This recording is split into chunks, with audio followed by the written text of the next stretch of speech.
Ateliê Aberto, com Renata Azevedo Moreira. Minha querida Si Gomes, bem-vinda! Uhul! Que felicidade! Bem-vinda ao podcast Ateliê Aberto. Obrigada por ter. Estou muito feliz com o seu aceite, né, com o seu sim, novamente às minhas ideias e projetos e poder estar aqui como a minha primeira convidada de honra pro podcast, em que a ideia é realmente fazer visitas de ateliê, né? Então, como que a gente vai entrar no universo dos artistas e entender o que esses artistas fazem, como produzem, com o que eles se importam, o que faz sentido para eles, né? Então, estou muito feliz que você aceitou esse convite de estar aqui. Bem-vinda. Obrigada, Renata. Nossa, eu achei lindo o projeto, né? Eu acho que a gente tenta se aproximar dos artistas através das obras, né? E obras geralmente intencionam ser objetos ou estruturas ou testes ou atividades acabadas, ou um resultado acabado do processo artístico, né? E fala pouco sobre esses processos de ateliê, assim, que muitas vezes a gente acredita ser um processo solitário, mas que para muitas pessoas não é, né? Uhum. Enfim, cada um tem o seu, cada um tem uma forma de fazer diferente. Eu tô bem feliz de poder compartilhar um pouco disso contigo. Ai, que maravilha! Ok, Com então todo mundo que tá escutando, né? Exatamente. Então, deixa eu dar uma apresentada para si, para quem não a conhece. Si Gomes é uma travesti negra, nascida em Eusébio, no bairro Coaçu, que significa folha grande, mesmo nome dado à lagoa e ao rio que corre nesse território. Iniciou sua investigação artística em 2016, é mestre no programa de pós-graduação em artes da Universidade Federal do Ceará, é licenciada em História pela mesma instituição e especialista em Gestão Cultural Contemporânea pela Escola Cultural. Foi selecionada no 71º e no 73º Salão de Abril, em 2020 e em 2022. Participou da 8ª edição do Laboratório de Artes Visuais do Porto Iracema das Artes, em 2020, e de diversas exposições coletivas, como Dos Brasis, Arte e Pensamento Negro, que começou no Sesc Belenzinho, em São Paulo, em 2023, e segue circulando por vários estados brasileiros. Si foi indicada ao Prêmio Pipa em 2022 e foi uma das artistas do meu projeto da Nuit Blanche Toronto em 2025, ano passado, quando a gente trabalhou junto. Eu tive o prazer de compartilhar uma jornada com ela. Uau! Essa é você! Que delícia! Si, me conta... Vamos começar com uma descrição do seu ateliê. Como que você poderia descrever para a gente esse espaço de criação que é só seu? O ateliê da Si Gomes. O que a gente vê lá dentro? Ai, nossa, é interessante pensar, refletir sobre isso, porque por muito tempo eu dizia que eu não tinha um ateliê, né? E essa não vai ser a minha resposta, porque eu tenho um ateliê, só que o meu ateliê, ele é expandido, digamos assim, né? É uma casa, um quarteirão, talvez até uma parte desse bairro onde eu cresci. Então, região metropolitana de Fortaleza. Fortaleza é uma das maiores capitais do Nordeste, se não a maior, não sei direito. Será que é Recife? Talvez Salvador? Não sei, vou checar. Não sei, vamos checar, exatamente. Mas em Fortaleza é uma cidade bem grande e tem uma região metropolitana de 6 municípios, né? E o Eusébio é um dos municípios dessa região metropolitana que tem sofrido consequências dessa expansão urbana da cidade. E por estar no sul do corpo da cidade e a leste, né, do litoral do Ceará. E aí, quando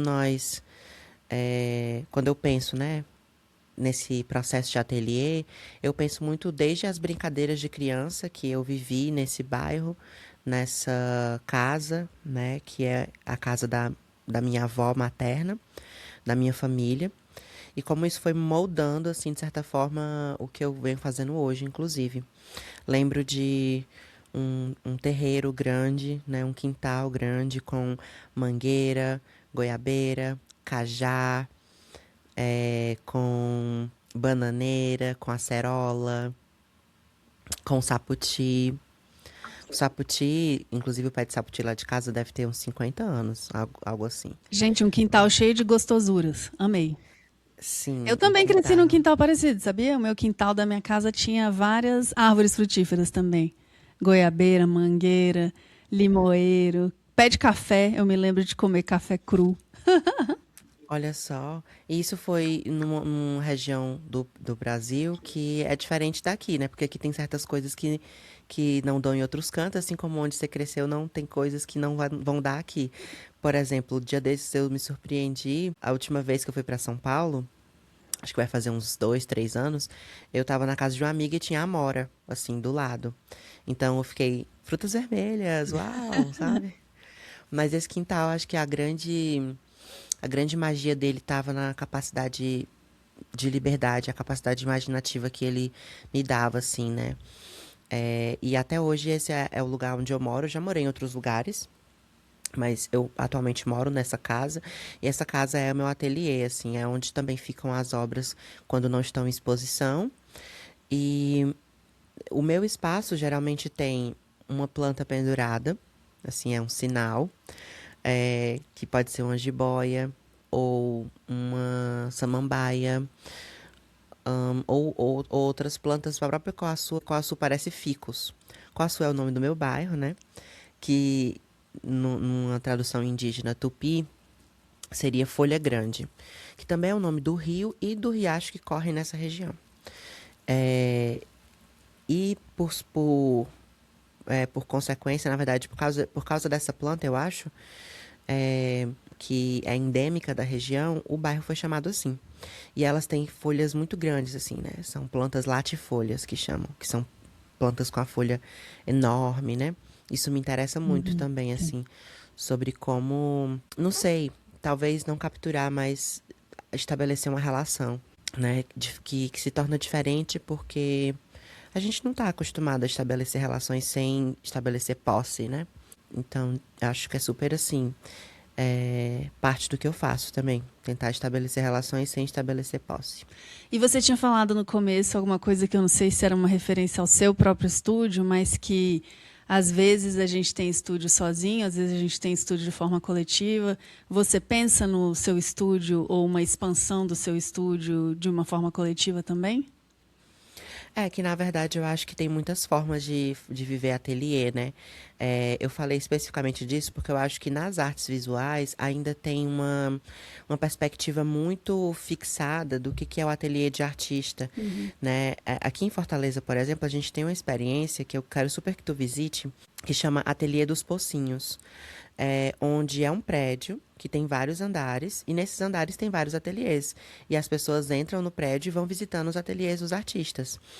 Ao mesmo tempo que é algo coletivo, porque tá todo mundo no mesmo prédio, é individual, porque cada um vai ter sua sala e vai estar trabalhando no máximo 2 artistas por sala, né? Porque as salas não são tão grandes assim.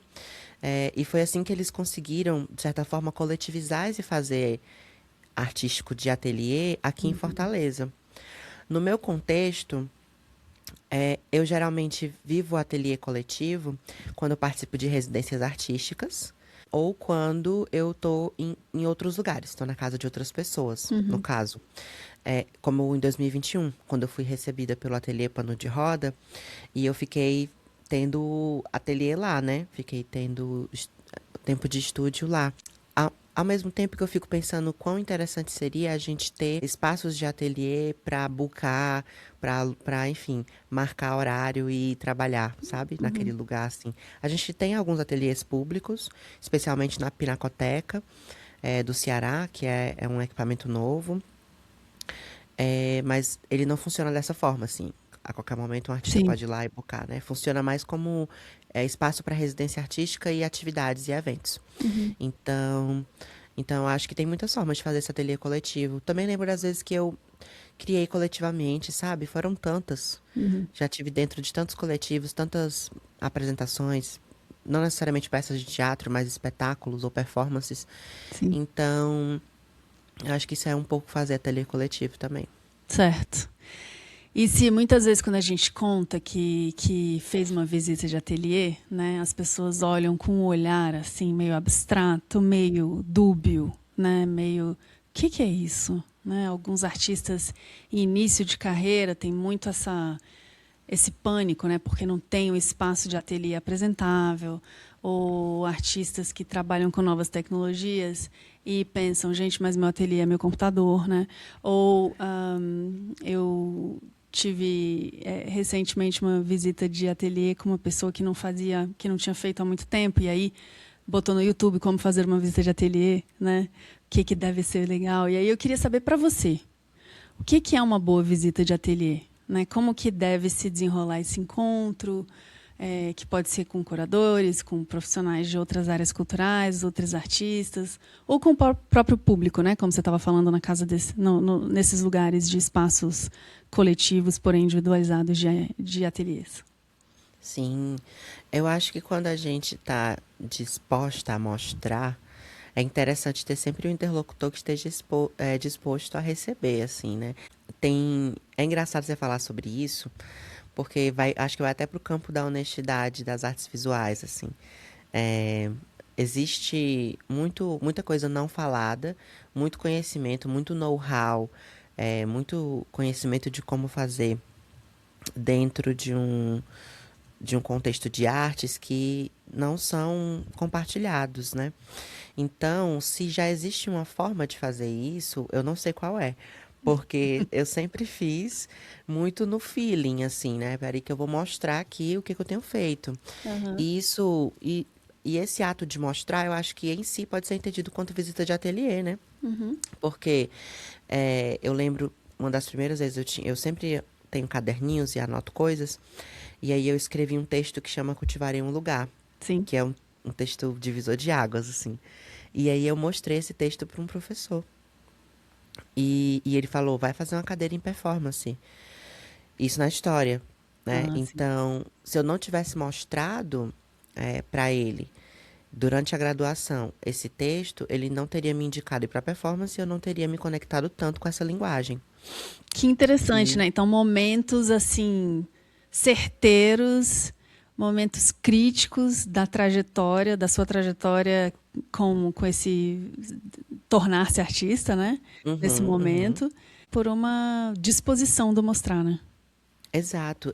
E tá disposta a mostrar não é uma coisa que a gente tá sempre. Uhum. Porque você pode ter inseguranças. Eu sempre estou insegura com certos trabalhos. Tem inclusive trabalhos que eu digo que ficam na gaveta da minha mente, porque nenhum curador que me peça vai conseguir esse trabalho de mim, a não ser que eu chegue e conte e proponha, ou então pergunte, e aí, o que é que você acha sobre isso? Porque a gente vai tendo sonhos, tendo ideias, e às vezes essas ideias não têm execuibilidade, elas não podem ser feitas ainda, ou elas vão poder ser feitas só daqui a vários anos, ou talvez nunca sejam feitas, sempre vão ficar sendo ideias, projetos, rascunhos. E eu acho que isso também é interessante, você ter isso, sabe? E ter uma visita de ateliê não é necessariamente mostrar tudo. Sim. Eu acho que é também selecionar o que vai ser mostrado, né? Ou Uhum. mostrar o que está sendo produzido agora. Porque não faz sentido, por exemplo, uma coisa que eu sempre dou risada com amigas curadoras, é que amigas curadoras me pedem o meu portfólio e elas já conhecem meu portfólio. Falam, gente, vocês já viram esse portfólio 1 milhão de vezes, sabe? Sim. Por que vocês querem esse portfólio de novo? Não tem nada novo, não tô conseguindo produzir. Mas vai ter momentos onde eu mando várias coisas novas, projetos, ideias, né? Uhum. Então, também tem esses fluxos, assim. Eu queria ser o tipo de artista que produz sempre. Mas eu acho que tanto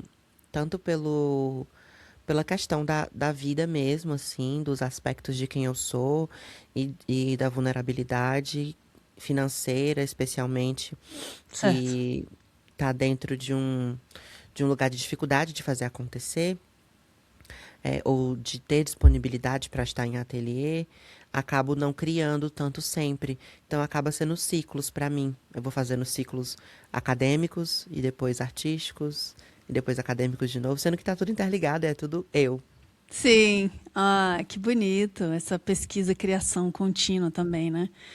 Mas, enfim, você tocou num ponto de vulnerabilidade, né? De a gente estar falando com uma artista travesti situada dentro de um contexto de uma comunidade muito mais larga de travestis, pessoas trans, que fazem parte de uma população vulnerável no Brasil, né?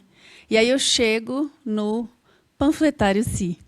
Eu nunca vou esquecer, assim, né, quando eu encontrei a sua obra pela primeira vez, e você sabe quando foi? Na exposição do Igor Simões e Lohane Mendes, Marcelo Campos, dos Brasis, no Sesc Belenzinho, acho que foi em 2023, em novembro. E aí eu vi uma série de cartazes posicionados um pouco em cima, assim, acho que 3 cartazes. E aí, lá no alto de uma das paredes, assim, bem na entrada da exposição, uma das primeiras salas daquela exposição magistral, que me tocou muito, onde você lia uma frase: procura-se travesti viva, né? E aí, mais embaixo, que com sementes cria um jardim, né? E aí, para depois, pesquisando, ver um outdoor, né? Um outdoor escrito: procuram-se travesti vivas, vivas, vivas no estado de Ceará, né? O tempo é o tecido conjuntivo da vida, nos permitam viver. O que é essa obra para você, Si? Ai, que forte, Renata, você relembrando assim, falando. Ai, essa obra foi minha primeira ideia, sabe? É, ela nasce junto com Travestis São Como Plantas, que é como eu denomino essa minha pesquisa inicial maior, mais longa, de 2019 a 2022. Mas a gente falava naquele momento sobre redes performativas, teias performativas, e, e eu sempre via a imagem das raízes, assim, né? Dessas raízes se multiplicando. E nos meus desenhos, por vezes eu criava cartazes e principalmente meios de divulgação para minha banda, né? Para essa banda que eu tinha antes de 2019. Então, eu tava Importante na mencionar, Si também é DJ, música, instrumental. Quais são os instrumentos, Si? cantora, Cantora. compositora, nenhum instrumento. Cantora, compositora e DJ, não é isso? Isso, exato, exatamente. A música é muito importante pra mim, gente. Inclusive, eu tô me sentindo super privilegiada porque eu tô aqui no estúdio de som do Museu da Imagem e do Som do Ceará. Queria agradecer eles por terem disponibilizado esse espaço. Uhul, obrigada. Mas eu acho que tem uma coisa assim, que é quando você tá dentro desse processo, né, de se encontrar nas artes, às vezes a gente se experimenta e não bota fé na gente, nós mesmos, né? Então, é, e também tinha como eu pensava a performance. Então, quando eu tinha essa banda, e aí essa banda acabou em 2019, a gente deu um fim pra ela, e eu fiz o primeiro trabalho de performance da minha vida, que se chamou Panfletário Si, ou Quando Minha Banda Acabou, que foi de 2019, do final do ano. E eu achava que performance era o quê? Era Marina Abramovic, né? E quando eu percebi que não era sobre isso, não era sobre essa dor, sobre essa morte, sobre essa violência, e sim sobre a vida, eu insisti nessa frase, né? Nessa frase primordial, que é procura-se travesti viva. E aí, nesse primeiro, não era que com sementes cria um jardim, mas procura-se travesti viva que toque guitarra. Ah, sim. Ou procura-se travesti viva, cantora e compositora. Porque eu brincava com quem eu era, com o que tinha acabado de acontecer comigo, mas com quem eu também estava prospectando.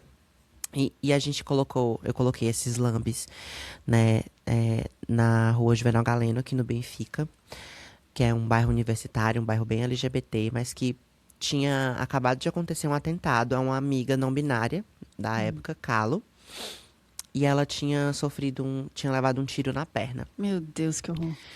E aí a gente passou maus bocados nessa época, né? Mas eu decidi fazer nessa rua justamente porque era como uma forma de dizer esse bairro ainda é nosso, né? E de repente virou um ponto turístico ali do bairro universitário, esses lambes, que eram lambes cor-de-rosa pregados numa parede dessa rua, né, na residência universitária Castelo. E logo essas fotos foram solicitadas por outros curadores para expor, e de repente eu estava sendo chamada para expor. E as coisas foram acontecendo muito rápido. Eu acho que é uma sensação que muitas pessoas que estão dentro desse processo de entrar em contato com curadores, entrar em contato com galerias, entrar em contato com o mundo das exposições, das artes visuais, das artes plásticas, ou até mesmo dos programadores de performance.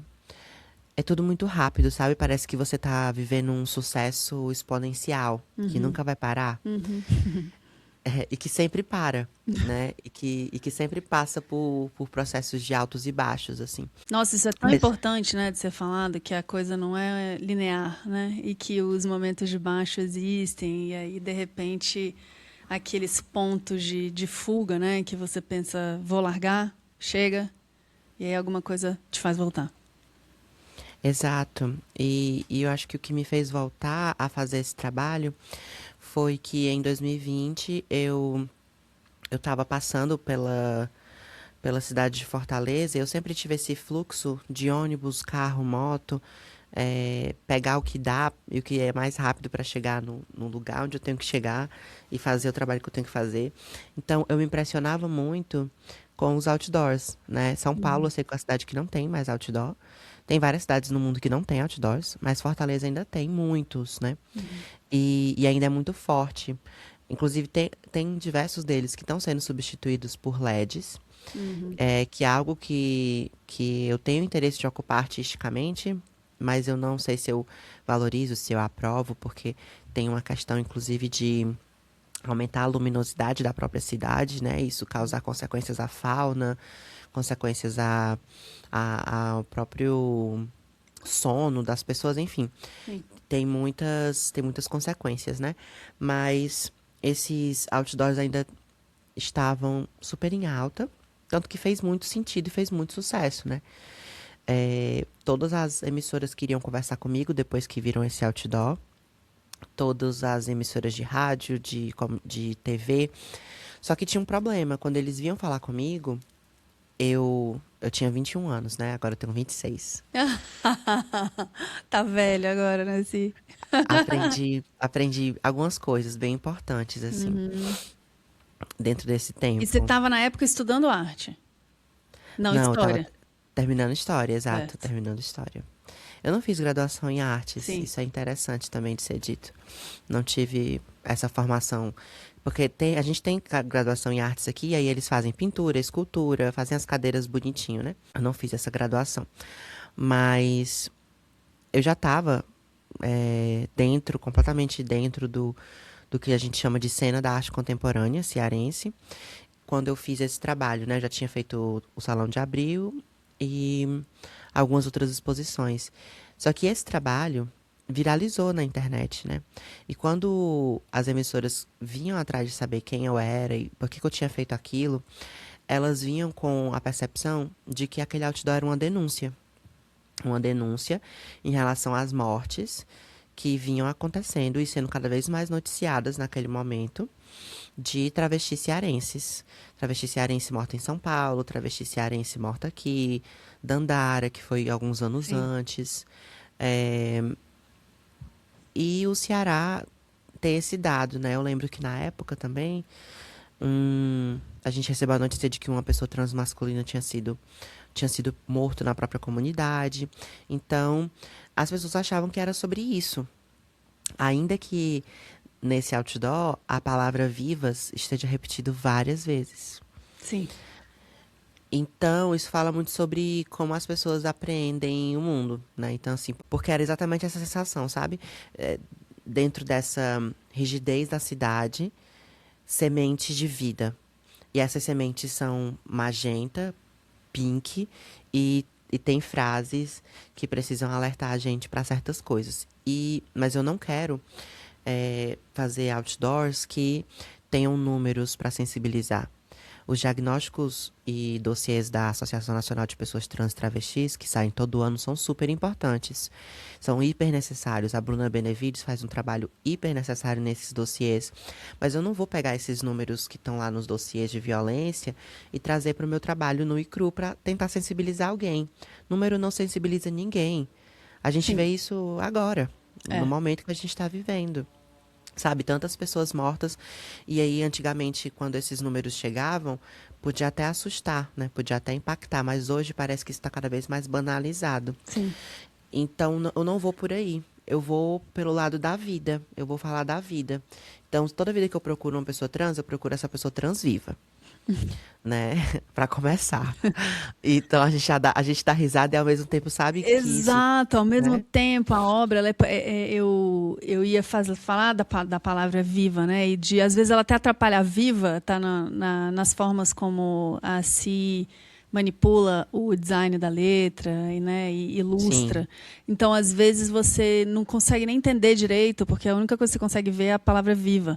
Então, assim, não tem como sair da palavra viva, né? E ela faz toda a diferença. Ela não procura uma travesti para entrar na banda, ela procura uma travesti viva. E aí eu me lembro que você falou muito disso quando a gente se encontrou em Toronto para nossa fala lá, e a gente vai falar dessa aventura daqui a pouquinho. Mas quando eu comecei a falar um pouco por esse lado da violência, né? Que é o que impressiona mais, né? Principalmente quando você leva essa realidade para outro país. Aí eu acho que muda o contexto, né? Porque as pessoas aqui a violência, os números são muito banalizados. Lá, em outros lugares, talvez no hemisfério, no norte global, não sejam, né? E aí você acaba usando os números para causar um impacto e aí você logo reorientou a conversa para a vida, porque é isso que importa para você, né?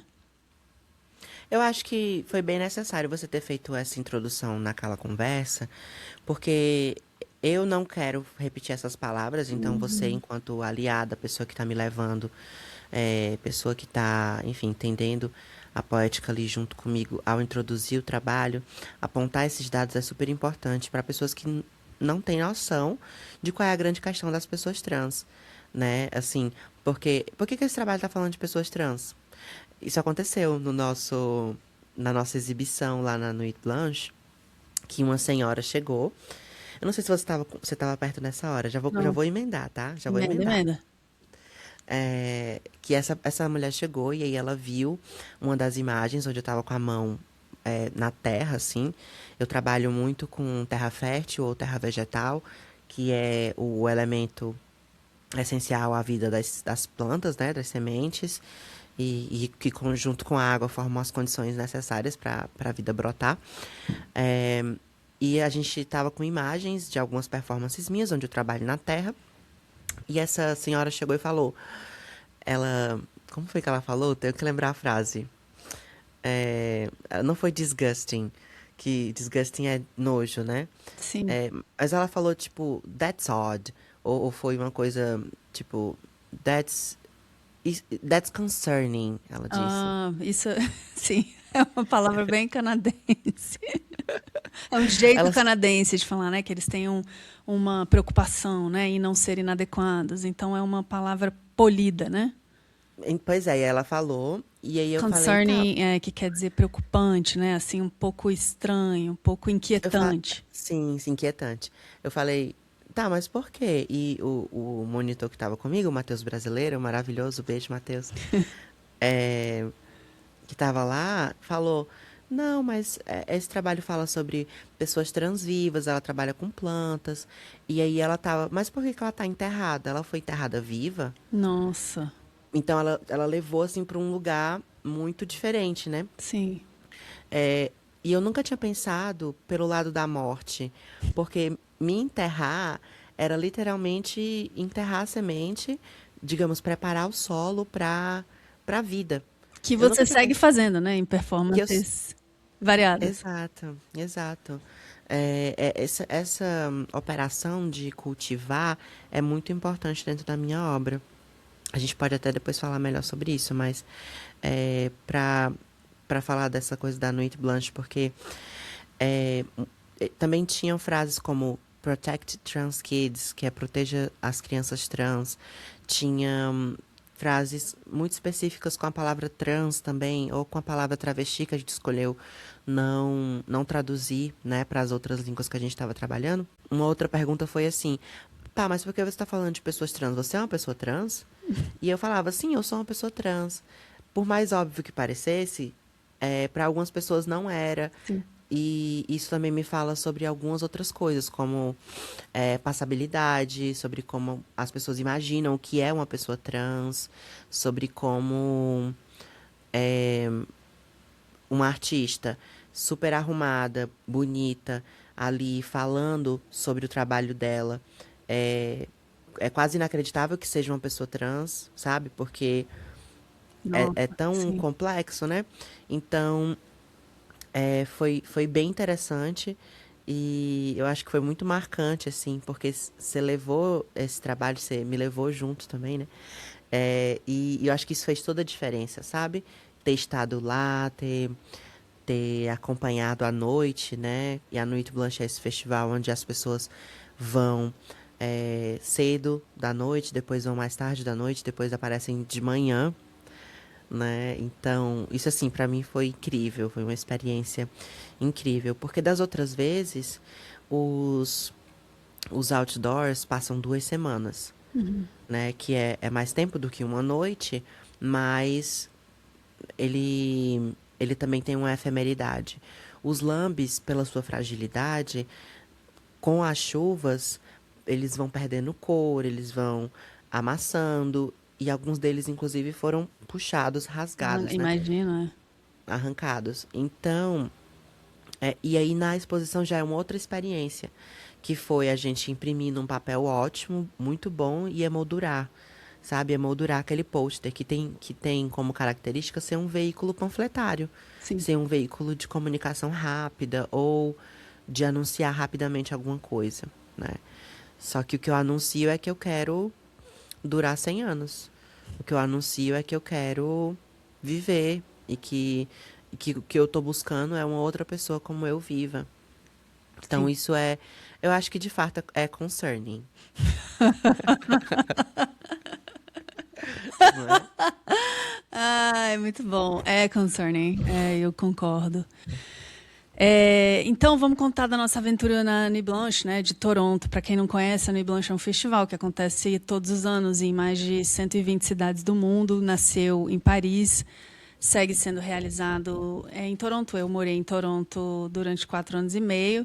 E a gente, agora em 2025, em outubro, tive a oportunidade de realizar a curadoria da exposição From Here, There, Everywhere, que numa tradução em português seria daqui, dali, de todo lugar, algo assim, o título, que falava sobre vozes da diáspora, quer dizer, de pessoas que nasceram ou que carregam com elas, né, heranças de outros territórios, de outros lugares.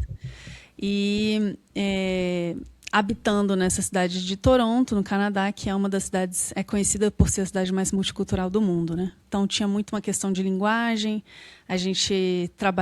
Eu trabalhei com 6 artistas, dentre eles a Si. E aí eu acho que o processo de construção da obra foi um processo muito coletivo, né, Si? Se a gente vai falar de processo de ateliê, né? E a gente tinha um ateliê seu, à distância, que a gente estava dando suporte. Eu, Johnson Go, que era o nosso gerente de projetos, e o Scott, que era o nosso gerente de produção, Scott Cito.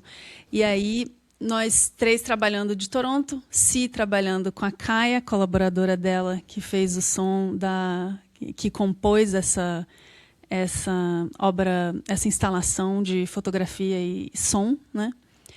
E banners fotográficos, né? E som. Não, mas aí tem a história de como que a gente chegou nisso, né? Exato, que foi todo um processo, né? Então, como traduzir e não é nem só traduzir, né? É uma versão, é uma performance dessa obra, uma iteração da obra em outro lugar, né? E como fazer, como pensar em cada detalhe, né? Eu acho que foi um processo bem detalhado, né, Si? Eu acho que acabou ficando muito sofisticado nesse lugar de ser uma versão, porque as minhas versões, elas geralmente são.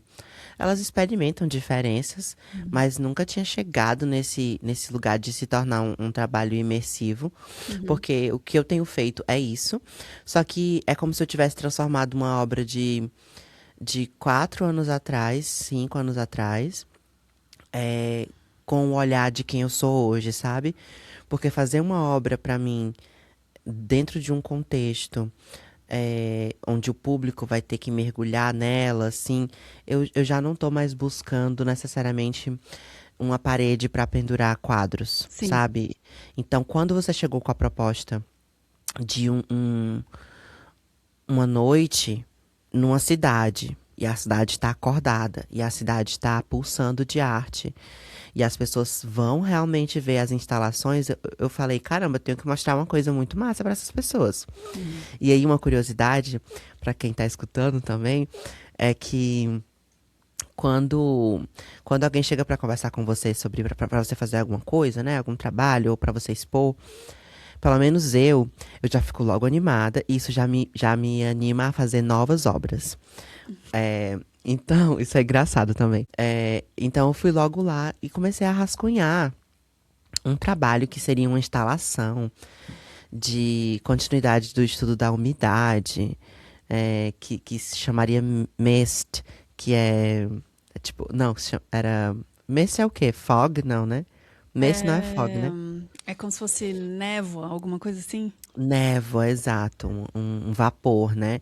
E aí ia ser uma instalação com vaporizadores, as pessoas iam poder entrar, iam sentir a estufa acontecendo. E a Renata falou: não, sim, eu quero outdoor travesti. E eu acho que isso foi tão importante, porque Ai, meu às vezes Deus. você precisa disso, Renata. Às vezes os artistas precisam disso, sabe?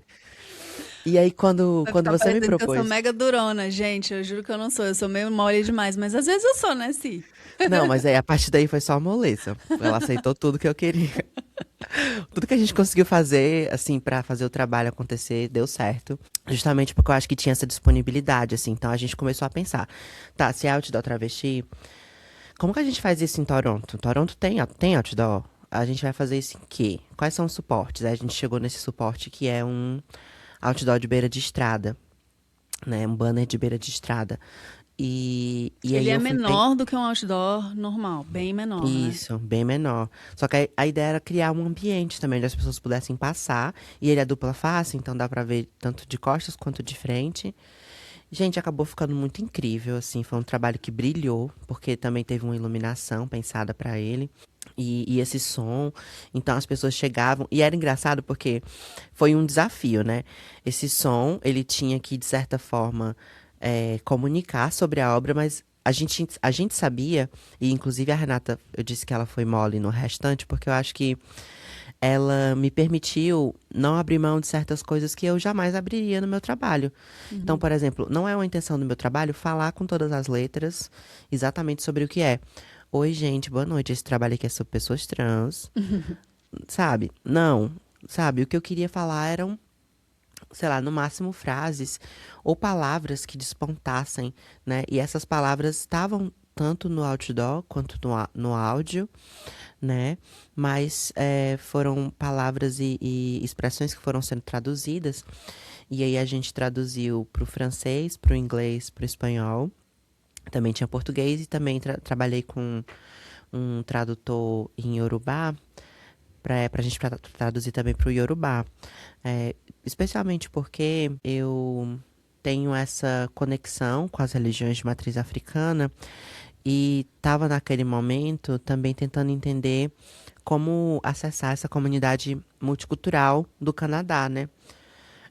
Foi algo que foi muito especial, assim, porque tinha logo na frente a obra de Laurence, que é da parte francesa do Canadá, e algumas pessoas passavam pelo meu trabalho e ficavam, That's French? Tipo, isso é francês? Sabe? Então, ao mesmo tempo que jamais vai ser o francês deles, porque não é de uma pessoa fluente, foi a tentativa de comunicar. O áudio, né?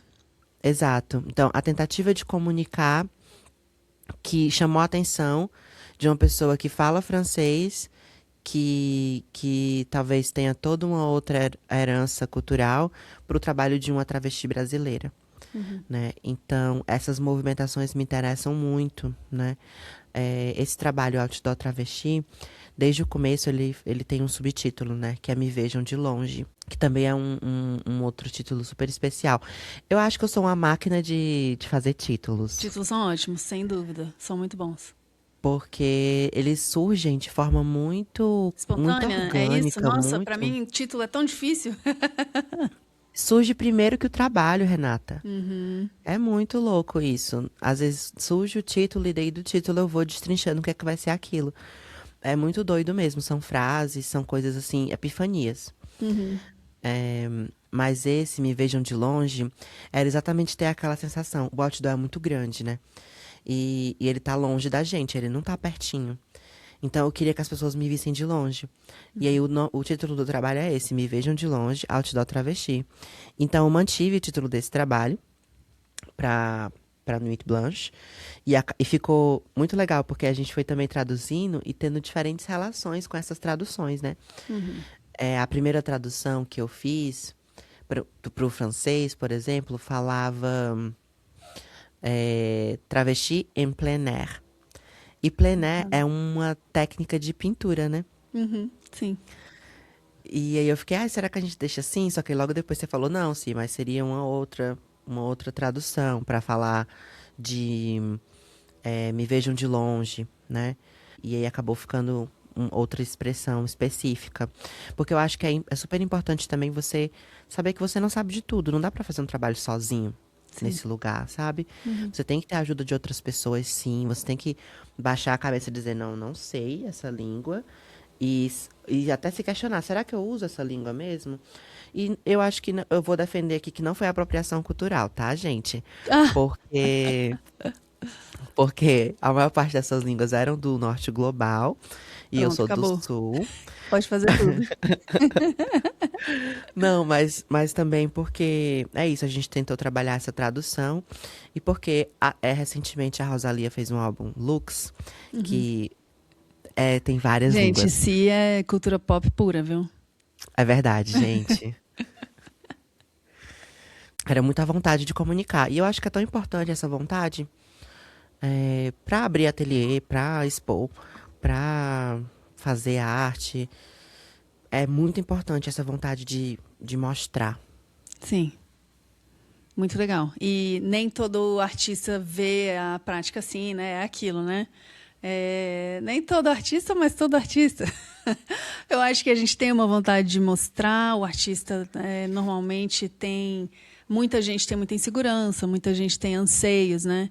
Mas eu acho que você tocou nesse ponto importante de comunicar, né? De comunicar e querer viver 100 anos. Então, eu acho que essa coisa do querer viver 100 anos, a gente começa a falar de umas conexões que você faz no seu trabalho, na sua obra, entre temas que não são necessariamente conexos, né? Então, cuja interrelação, assim, às vezes também não é muito clara ou não é muito visível aos olhos que sejam mais desavisados, né? Eu estou aqui pensando numa foto performance da Si que chama Ioiô Não Vai Votar, de 2021. E aí, em um dos textos, né, em um dos inúmeros discursos que os artistas produzem sobre as suas obras, porque os discursos circulam, né, no meio da comunicação, então acaba sendo uma ferramenta importante para os artistas. A Si, em um dos textos, ela diz assim: quero perguntar mais uma vez para a população de Fortaleza: quem vocês elegeriam? Um bode ou uma travesti? Então, eu vou deixar aí, Si. Você pode contar dessa obra pra gente? Conto. Ai, gente, tem um movimento super interessante no começo do século XX aqui no Brasil, que chegou, São Paulo, chegou no Rio também, onde os eleitores da época elegiam animais. Se você pesquisar no Google, vai ter um monte de matéria sobre isso. É, onde eu sei que, não sei se foi no Rio, eles elegeram algum animal do zoológico municipal. E assim acontecia. Aqui em Fortaleza, a história diz, né? A tradição oral diz que em 1915 teve uma grande seca. Essa seca realmente ela tá registrada historicamente, e inclusive pelo romance da Raquel de Queiroz, o 15. O 15 vem dessa coisa da seca do 15. E em 1915 chegou um monte de retirantes do interior do estado que sofriam com a estiagem e com a ausência de políticas públicas que não existiam naquela época, é, na cidade de Fortaleza, que era uma cidade que crescia aos moldes de Paris, tá? Isso é bem importante. Eles utilizavam, os homens utilizavam as cartolas, as mulheres os vestidos longos. É o que a gente chama de Belle Époque, Fortaleza, Ceará. Belle Époque, que é um movimento que aconteceu em muitas cidades do Brasil, né? De inspiração arquitetônica e urbana em Paris. Mas, junto com esses retirantes que vinham para a cidade, chegou um bode. Esse bode que logo se tornou icônico e famoso na região por ser mascote de uma das companhias de navegação que existia naquela época, de transporte de coisas.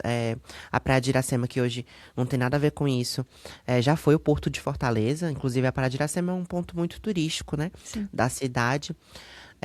Mas naquele momento era o porto, onde passavam as mercadorias, onde o trem ia até os navios.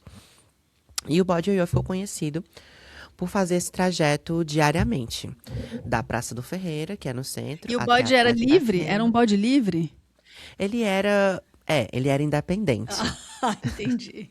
Ele era um mascote, Aham. supostamente um mascote dessa companhia. E ele era um bode, assim, que imagina a cidade de Fortaleza por volta de 1920, por 1925, assim. Era uma coisa muito. Existiam cafés para elite. A grande parte da população era, né, uma população que não era abastada, era uma população pobre, era uma população de pessoas que estavam começando, né, a se tornar, ter a possibilidade de se tornar burguesa, né? Porque, enfim, a República vem por essa época também. E tem uma coisa interessante, que é as histórias que são contadas sobre esse bode são histórias que fortalecem a masculinidade do homem cearense. Não sei se tu já ouviu falar sobre essa expressão cabra macho. Claro. Cabra macho Cabo macho. é algo que é muito forte para descrever uma pessoa um homem que tem masculinidade, que é bravo, né? É. E cabra é literalmente um ovino, né? E o bode também. O bode, por sua vez, ele tem outros aspectos que a cabra não tem, como... Aliás, o cabra macho seria o bode, né? Sim. Basicamente, porque a cabra é a fêmea, mas cabra macho seria o bode. Seria uma outra forma de dizer bode. Porque tem a virilidade, tem os chifres, né, que são imponentes, tem a barba. E o que que esse bode fazia? Ele, além de ficar pra lá e pra cá, e por isso ter recebido o nome ioiô, ele bebia cachaça Meu Deus. quando era oferecido pra ele, e ele levantava a saia das moças. Então, é muito sobre reiterar a história do assédio, da masculinidade exacerbada e até mesmo do abuso de substâncias aí, se você for olhar pro lado de que o álcool serviu, sim, como uma ferramenta de controle para essa população mais pobre, né? Claro. Ele foi ficando cada vez mais famoso, e aí os eleitores da época, que eram homens maiores de 21 anos, brancos e letrados, ou seja, acho que não era nem 1% da população. Sim. Mulher não votava, negro não votava, indígena não votava. Essas pessoas, é o que eu sempre digo, eu faço essa observação para dizer assim, gente, olha, não foi um grupo de pessoas revolucionária que elegeu o bode ioiô. Era um grupo de homens brancos da elite, revoltados com com os candidatos da época, que decidiram fazer essa manobra, né? Que foi justamente eleger esse bode a vereador.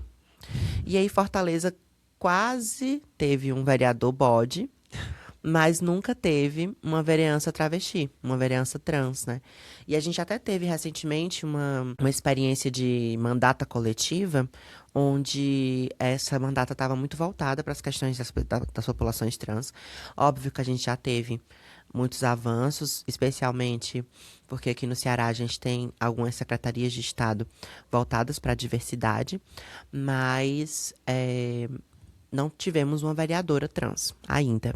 Sim. E eu falava disso muito nitidamente naquele trabalho, né? Eu queria encontrar ele, porque depois que ele morreu, ele foi empalhado e foi doado ao Museu do Ceará, que é um museu histórico antropológico. É, o bode, ele nunca foi colocado na reserva técnica. Ele é tão Tá sempre importante. lá. A reserva técnica do museu, só para explicar para o pessoal, são os acervos onde ficam os acervos do museu. A coleção permanente do museu fica guardada num espaço onde a temperatura é controlada, onde a pressão é controlada. Então, o que a Ci está dizendo é que esse bode está exposto desde sempre. É isso? Exato, ele foi o objeto mais visto da história do Museu do Ceará. E ele fez 100 anos em 2021. Foi exatamente isso. Ele fez 100 anos da taxidermia, né? Ou seja, ele tem muito mais de 100 anos. E quando ele faleceu, foi que empalharam ele e mantiveram ele exposto no museu. Quando eu encontrei ele, além de um cheiro muito forte de mofado, né? Ele também estava sem rabo, porque o rabo dele havia sido roubado Meu Deus. em exposição, sem orelhas, estava com a boca bem deteriorada e com alguns pedaços de pelo faltando. Mas taxidermias, eu não sei se você sabe, elas podem ser restauradas. E ele foi restaurado e agora voltou a ser exibido no anexo Bode Ioiô, enquanto o museu não está pronto, porque o Museu do Ceará está em reforma. Certo. Para além de tudo isso que eu contei, eu acho que tem uma coisa muito interessante, talvez até desconcertante dentro dessa história, que eu digo num desses textos, né? Quais são as semelhanças entre um bode e uma travesti? Para muitos, nem humanas somos, né? Então, dentro de um contexto histórico, historiográfico também, pessoas trans foram sendo desumanizadas e patologizadas. Até 1990, a homossexualidade era patologia. E até 2018, o transtorno de identidade de gênero estava descrito no CID, no Sim. Código Internacional de Doenças. Então, quando a gente pensa dentro do tempo cronológico, o impacto de uma decisão que é recente, né? Hiper recente, você consegue ver por que existem tantas mortes, por que essa vida é tão descartável. Porque a gente não é tratada como humano. E é a mesma coisa que o Franz Fanon vai falar exatamente sobre a capacidade de perpetuação de uma violência a partir da definição de que aquele sujeito não é humano, Uhum. né? E então se perde completamente o valor. E a gente vê isso acontecendo em guerras onde as questões étnicas e culturais são a principal motivação. A gente consegue perceber isso em muitos aspectos, né? Sim. Do nosso presente, assim, como essa diferença pesa. Então, eu me aproximo do bode para descobrir como ele durou 100 anos e poder também fazer durar uma travesti 100 anos. Eu digo que eu quero criar uma múmia travesti, um mausoléu ou uma taxidermia. Então, eu não sou radical a ponto de criar um trabalho sobre depois que eu morrer, mas eu tenho muita vontade de tal hora deixar assim um contrato mágico, sabe? Com alguma amiga que faça taxidermia, Sim. que quando eu morrer me empalhe, sabe? Sim. Sim. Porque seria interessante poder durar e perdurar na memória, numa memória que é completamente baseada em estruturas de lembrar que duram esse tempo todo, sim. E que fazem lembrar esse tempo todo. Estátuas, botar nome de praça, botar nome de rua, nome de hospital, nome de viaduto. Sim. Esses nomes se perpetuam. Nome de bairro. Aqui em Fortaleza tem muitos bairros que são nomes de pessoas, né? Só que eu não quero fazer a mesma coisa. Eu não quero que crie uma estátua minha. Eu quero ser lembrada de outras formas. Talvez até dentro dessa memória coletiva, como o bode ioiô. Sim. Isso tem tudo a ver com o panfletário. Porque Sim. Porque tem uma outra frase que baseia o processo do panfletário Si, que é assim: se eu não vou utilizar da história monumental, ou seja, se eu não vou utilizar dessa mesma tecnologia dos homens brancos para lembrar, como é que eu vou ser lembrada? E aí eu penso, no centro da cidade, todos os dias são distribuídos panfletos. Sim. Esses panfletos a gente acha que não tem qualidade de memória nenhuma, porque eles são muito efêmeros. Certo. Só que se um Quer dizer, não dia. são objetos que normalmente as pessoas pensariam em guardar. São objetos que as pessoas veem como descartáveis. Exato. Só que se um dia parassem de distribuir panfletos no centro, todo mundo ia sentir falta. Sim. Todo mundo ia ficar tipo, vale, cadê o pessoal distribuindo os panfletos? Porque é uma presença constante. Então é mais ou menos o que eu tento fazer com o panfletário Si. É como se, tipo assim, a cada 1, 2 anos que você não vê nada cor-de-rosa brilhando na sua frente, eu vou lá e faço, sabe? Então, assim, tem um tempo de latência também. Tem um tempo de, tipo, Certo.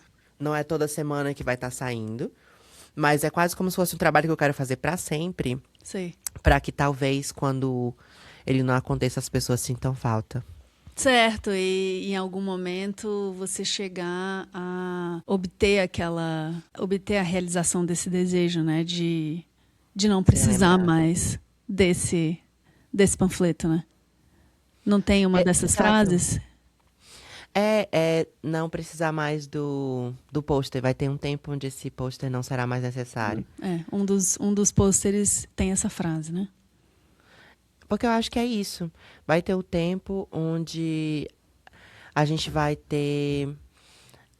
Quer dizer, é algo que eu profetizo, né? Vai ter o tempo onde a gente vai ter como lembrar dessas corpas que sofreram tanto em vida, mas não só pelo viés do sofrimento, mas pelo que elas deixaram de legado, pelas memórias, pelas revoluções que elas fizeram.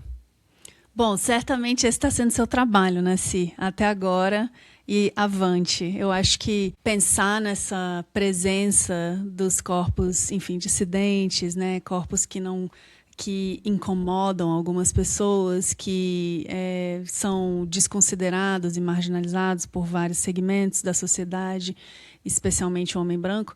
Eu acho que pensar nesses corpos e nessas pessoas, né, como vivas e lutar e defender e assim, e proclamar e celebrar e festejar a vida delas é uma grande contribuição, né? Eu acho que pro campo da arte em geral, mas também pela luta da comunidade LGBT, queer e trans, né?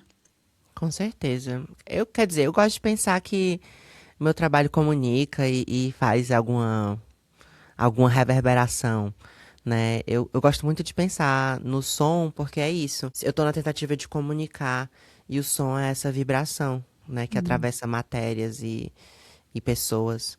Então, eu acho que eu sou multilinguagem, sou artista multilinguagem, meu ateliê é multilinguagem, porque a vontade é tão grande de comunicar que eu vou buscando saídas possíveis, sabe? De fazer reverberar, assim, essa água.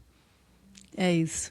Bom, e eu acho que nesse ponto a gente vai encerrando o nosso ateliê aberto. Se deixasse, a gente ficava Não! aqui mais 5 horas conversando, porque eu acho que a obra da Cia abre várias pontas que a gente também não consegue explorar em 1 hora de conversa profunda, atenta. Mas foi um prazer enorme, Si, ter você aqui para a gente não só abrir seu ateliê, mas a sua história, a sua vida, né, as suas vulnerabilidades, que é o que eu acho que compõe o ateliê, né? O seu ateliê, principalmente, também. Então, muito obrigada pela expansão. Por nada, Renata. Muito obrigada a você pela possibilidade de falar, assim, de escutar também tantas curiosidades sobre meu próprio trabalho e parar para pensar um pouquinho. É algo que a gente nem sempre faz, né? Né? Na semana, no dia a dia. E, gente, eu queria pedir para todo mundo que tá aí curtir, comentar, compartilhar, porque a gente tem que fazer esse ateliê aberto ser um sucesso. Isso! Ok? Ok? Obrigada, gente. Amei. Então tá bom, Si. Um beijo. Tchau, gente. Tchau!